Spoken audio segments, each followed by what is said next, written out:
die and the for no technical director ne go for bimra me kai say Karela coach Nuruddin ekra ko hobi pen Christopher eni mu nyina ko hobi yerim so ye de adwuma ne be ma mo yete yan say hey ansi wo ho ani ate say coach bi be coach Heart to Folk afa die bear for a period of a week or two nie Maxwell Konadu edin abemu pa say ono na yesusu say ono na betimi de Heart to Folk acquire the promised land. There are other few coaches around, and this is what I want to ask. Say coaching job or no? Maxwell Konadu na the ideal person. Na betimi de Heart to Folk soon na sabe bio. E park and so. And now there are other options. And now so say they should keep faith in Ouattara. First question. Kwakumida sena mamenchia yetifo ne yahwefo na awie. Heart to Folk coaching situation no. On say enra awia no na amofa e won the presentation nim na amofa e ma ye ya we say reports ni ne nhwehwemu bi a wakwakoye no e kire say Heart to Folk e hwe anim say at the end of the season coach Ouattara e be akwakoye technical director for Accra Heart to Folk. Not then possibly coach Maxwell Konadu be taking over as the head coach of Accra Heart to Folk. So sa conversation no ekoso enkofo didi nkoma. Bakweku yakwa remu kakra. Eye no kre. Okay. Heart to Folk ene coach Maxwell Konadu akasa. Okay. Ye rem. Na mi rem no de mensa kan nie. 16th of April 2025. April year 16th. Na Wednesday. Ana has impending for friend coach Maxwell Konadu. So her date no 16th of April 2025. Na Wednesday. Ana has to folk impending for a friend. Before Wednesday, nani Tuesday. Kotoko so a friend coach Maxwell Konadu. So before say has to folk ever free coach Maxwell Konadu no. Ana 16th no of April. Ni 15th, that was Tuesday. Na Kotoko for sunu coach Maxwell Konadu akasa. Na the woman here say, coach Maxwell Konadu, Emma has to folk impending for ya where say, for now dear, and compensate season in our berry, and son with Timia Baba before has to folk a jumedieno.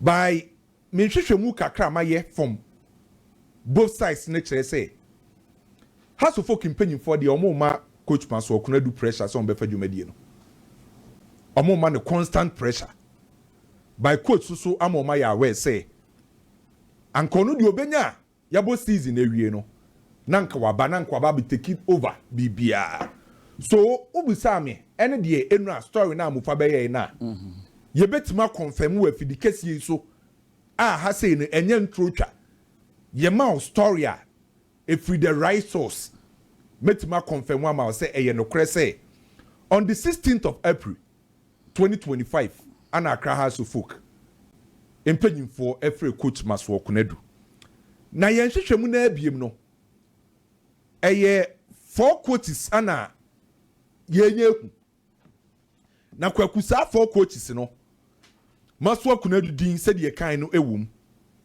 Christopher Enin edin ewo squad nim coach Samuel Buadu ana coach Prosper Nate Ogum. Sa coaches 4 way possible coaches are potentially on betimi replace coach Ouattara in case say coach Ouattara entimi nto asubiem as the head coach sempeni for bema na koso be technical director no based on yen hwehwemu kakra na yaye no the potential replacement no coach am Buadu din ene yen hwehwemu no wo list no so say enkobo bi koso say big possibly obetima sa return to Accra to Folk coach Prosper Nate Ogum ono kura before say obedo ne Kotoko biem no na has ne na twetwe nkoma akwa akire ne din ewum coach Christopher Enin at the time na owo Chelsea no nanka o join ne has to Folk enie anori akopiem o Samates ana coach Maxwell Konadu kwaku sa 4 coaches we ana yenhwehwemu ne kire say at least as it stands now say bibi ansesa emu ba ko betima ba has so far the only no maso di ni na ewe ni mpa by maso so say has folk ma omo time at the end of the season. Then two question na we busa me about house of folk ni coaches na kwaku onim problem a has he facing say uwo institution bi emu a impanyimfo mu take decisions akese no baby omo pese omo ko omo target baby omo pese omo duru no ana omo fa ho ehwe saade no e de personal e de ba enti fa ne sakwaku abie adwuma now pese the next 2 years utimi rem into the market sa 2 years na de ama ho no a pese o break through sa market no eno na obefa so ahwe adwumayefo abefom obi also so a up long term say me ma me ho be 5 6 7 years na ma pa obi obetima be hyehyɛ ade ne kakra de ama me enti sa wani da so ade na eda wani so no ana be mo apɛ obi oba be control di ama so baby a wo target ne wo no ana be tre personal ade ne be ba on board. In the case of Accra House of Folk omo take key decisions no ehin fa don person House of Folk ekwa ni manimu ya target ni ye dey so se target na ene na betwa infoni di akiro the kind of coach ade be dey o de beba maybe say impanyimfo na omo House of Folk no omo target ye say yenkope coach a obetima be develop players ya mai because the players no more majority of them maybe except first division 4 enti yenkope coach obetima ba be develop your mama and as yenkope coach the next 1 year no obetima ba be win trophy di amaye. So the target of Accra House of Folk and the better the kind of coaches on be appointed. They be a chairman on insem. About Chelsea. In Pennyford no mabe for Chelsea they say no. Omo target here day. Based on omo target and omo dey for who coach. Okay. So team the target and the better the kind of coach are on befa.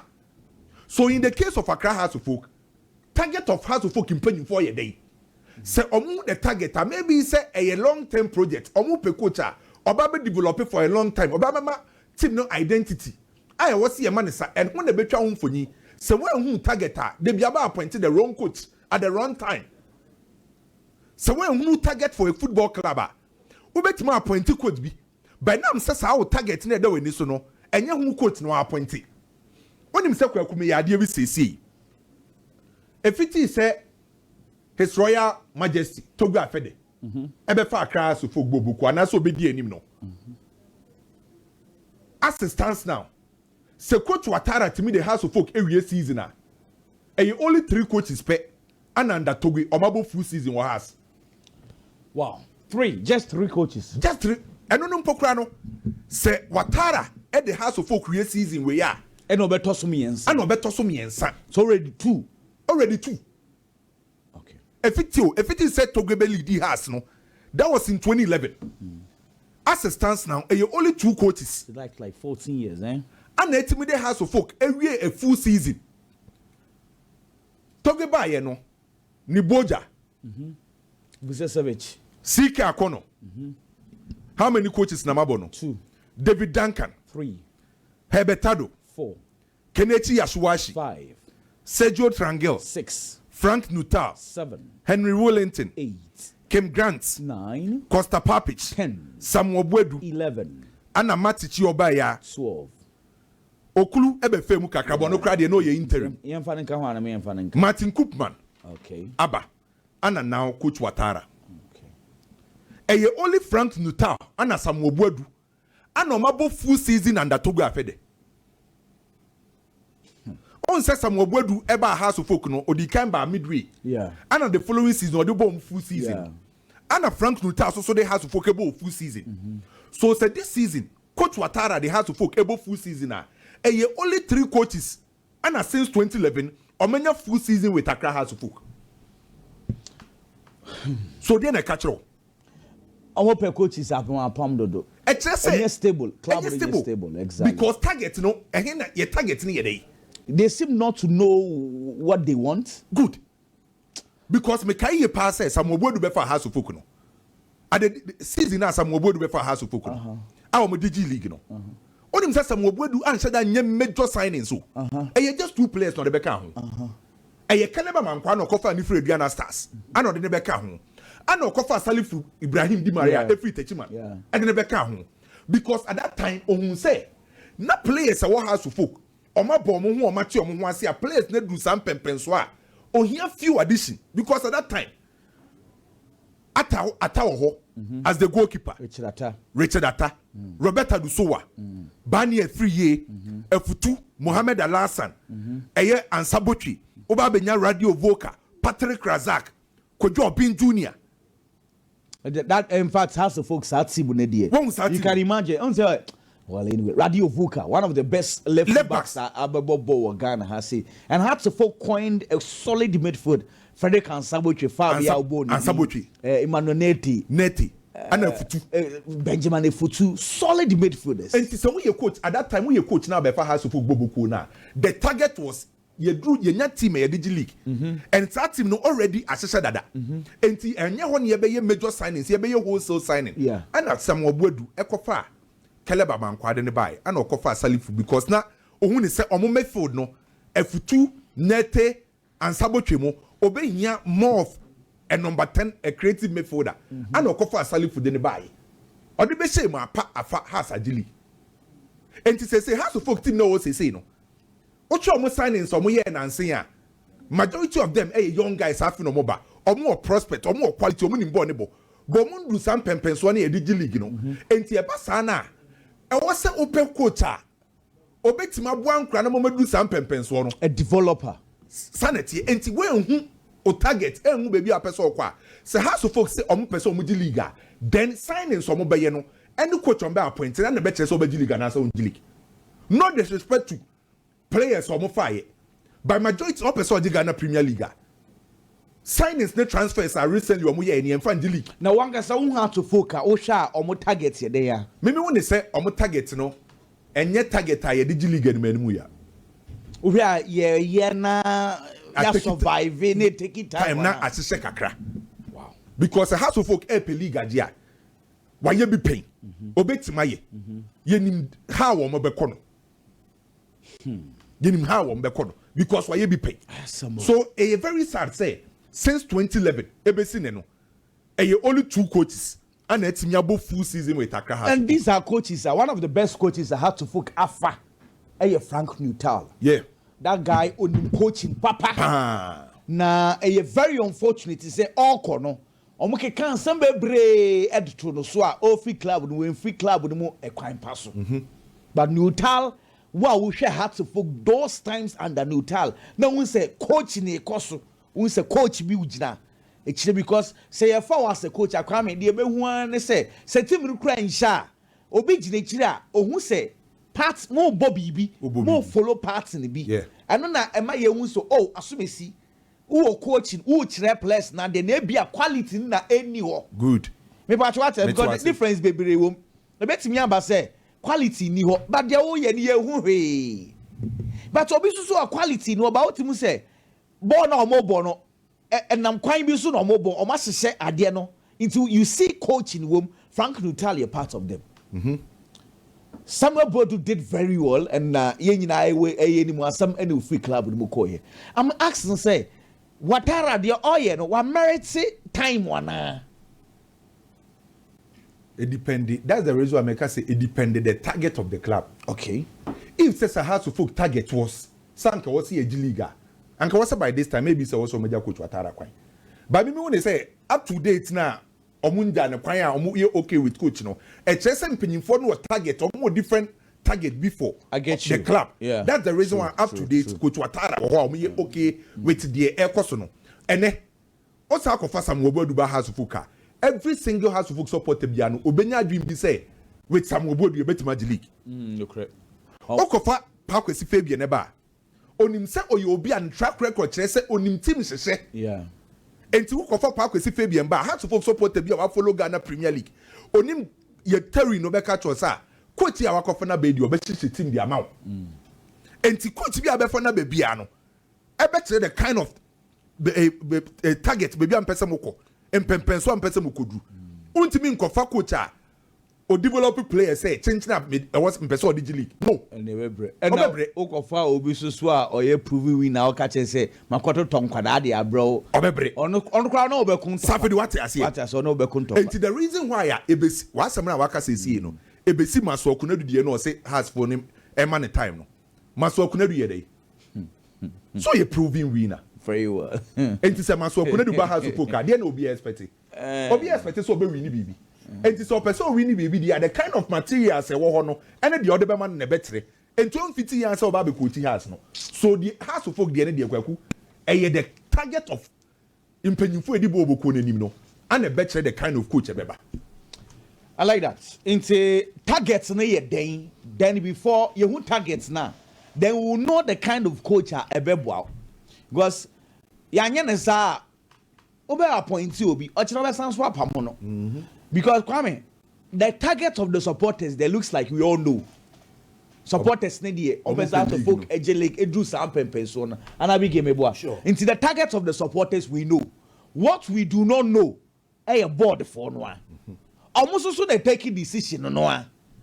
So, senior, almost supporters ni ye juma because enye ejuma no mo nyama board for no one anameboa. So many supporters ni ye juma they should relay their plans to the supporters so that the supporters won't be disappointed. Make he say Watare, if you make Watare say middle of the season be you okay. So supporters ni ya aware, omunko attack Watara. Komana midi in a sense I say what I say inka pressure be no Watara so because ebia na can say what dey finish the end of ebia half of the season for you to be see 17 baby next year na try say wo beje into woman na ma clear say na kwame ani mu din komo no panyimfo no ma na ma clear say na be ya ye be jai ene coach foforo ya pamo no foforo aba emfa so bia mra hat of bigios Kwaku about how to for coaching and some ye din komoni bia na question ne say how to folk targets den because at the end of the day your targets any goal a be set amount ho no eno na obehwe so na wafa ho coach no no so aba be ye adwuma e the amount how to folk officially Emma Abontema mekanche say this is the target of the club how to folk enti ade we ne pese ye within the next 2 years ade we ne pese ye within the next 3 years in penifoma mekai but for the supporters mimi no mielu be giatum say na woka say supporters dey omo person mu team ni G League supporters dey omo person mu team ni de bia wo soro honom all compete with Africa no born homoden kwaku it is because say that is the kind of how to focus supporters ni nim how to focus say siano supporters ni nim say how to focus no de omo nim no e omo how to focus na compete with Africa time bia the omo nimni ye omo hat to folk na okwa Africa kokko gigi nkuru wa time bia the omo nimni ye hat to folk na obo Ghana Premier League etimi G League ne to aso mfie nsia sa hat to folk no ena nei supporters na omo nim en nti omo ne de do omo trima ye league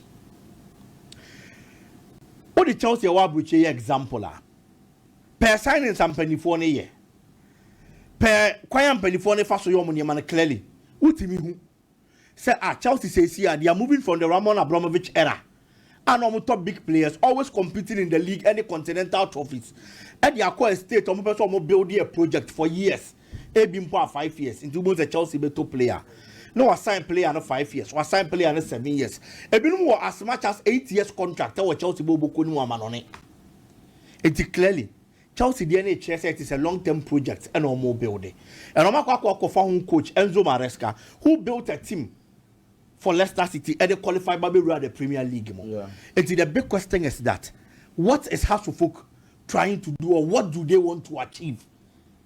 Any money you target and anything. For me, I am going to side with the supporters. Kwaku. I will side with the supporters because supporters no team no mu dia chira. Omo hu dia team na eko. Omo hu be in the past.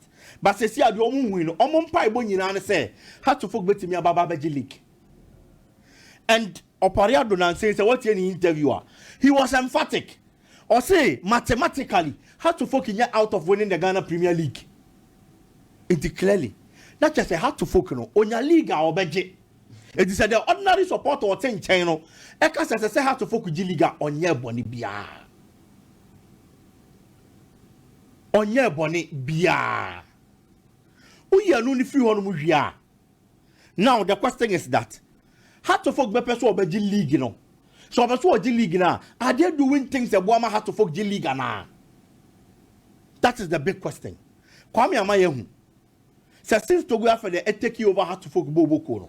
And only 2 coaches and above full seasons every year. Until they clearly. How to folk tap amu coaches. Mejitum say all over the world. AC. But there are times, Ebianka coaches you on my how to folk Yamotrema or more. And come up building the kind of project that I have to folk a penny my But those coaches, Oma Yabotram from Maumo. Maxwell Konadu is a typical example. Me to date. Mintias here the entire how to folk Pamoma coach a friend of Samuel Bodu. Mintias here. Because a Juma no more I will have to folk. And we shouldn't forget. Say and the Togo for the year can. To me, Samuel Bodu the best coach I ever had to folk and the Togo for the. But he being the best coach, had to folk a Yabotram and Antana Amana Jumana from Maumo. The coaches are pamu bebrebe. And fan for Swabia had to folk for the past 14 years. How to folk has to get a plan. Omunya plan now. No matter plan ni who coach. No mama coach in a long-term contract. That coach now working towards the plan. Omo diama had to folk no. And after had to folk diama no. No munya achieve success in a boom. It's at that stage, coach never show the kind of players on only few say. Ebe me executing the project. No afasa players ni na diama no. In consultation with the coach, na mo dia batim nim na coach na ye adwuma na niema akonkan. Coach is apamu bebrebe emmoaye. But I'm also not saying that Chioma Abubakar Watara antena because he's gotten a lot of opportunities and chances. On Chira me saw the right man for the job. Quickly on the 4 coaches I had to folk a yomo and I say ye di home komo se ba ko betime had to folk coach. Perhaps to folk pedigree in a level. Any they had to folk person achieve winning the Ghana Premier League in ade. May you coach a friend say Christopher Any Film. With no disrespect. He's a very good coach. Me who Ajumo ye obrekum Chelsea. Ajumo ye was Samatex. But I feel say how to focus on building project to be there. That is different. But some here successes. To say how to na to say how to na supporters na penny there. They need a coach who you proven. Number 1, Samuel Bodu. Ebe that kind of coach. Ebi on Koba had to focus on the previous record ebe boa. But then again, you also I fear for him Kwaku because of the second coming of certain coaches. And they said he thought that I am near backfire. Nancy, the case of Prosper Natogum is a typical example. Especially when you are coming back and the people are not among person and they are dangerous. Yes. And they are dangerous. Yes. And me say there were certain people that had to focus and found a Jumana Samobodu here. No among person better now. Because he didn't leave the club based on non-performance. You can't convince me. Okay. It is a sanko for a Juma. And a problem. Now, at the end of Kwakwa Maxwell Konadu Prosper Natogum so. Maxwell Konadu is a good coach. He is proven.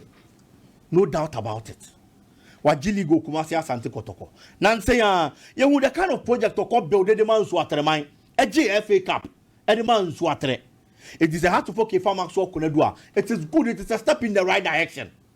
As that experienced coach of Eboa. And then Prosper Natogum. He's one man who is a builder. That is number 1. Number 2, Wasan Swaba Bechere Kotoko Wajili League paying. It is a whole for Prosper Natoguma. You are getting 2 in 1. Some person building projects, he is there. Some person get trophy to Somawa, he is there. Based on the track record of Kumasi Asante Kotoko. It may feel between these 2 coaches, Maxwell Konadu and the Prosper Natogum, have to fucking penny for an international. Now, I'm brainstorming critically. Board and then share the kind of direction on somebody have to focus on. No one show coaches me new way profile. A move back. Direction on person Mukono. The obefite. Fano no may have to focus Juman for Maomo. Because have to focus supporters, as Swatch Dodo. Watara is not the ideal man for the job. And aside that, he came in as a technical director. And this Waba. no aba be hold the fourth na you feel say nka obetimi aboa but the man ko say they expected that e bia na possibly Watara Kwampo as a technical director e be a better job for her to folk looking at the CV than say Obaba be the head coach. It almost na so mo hwe coaches mienu no mo nyimu ba ko e be bo her to folk pe o mo die so no person mo ko no mo na me adwuma no fa mo ko aku. Okay,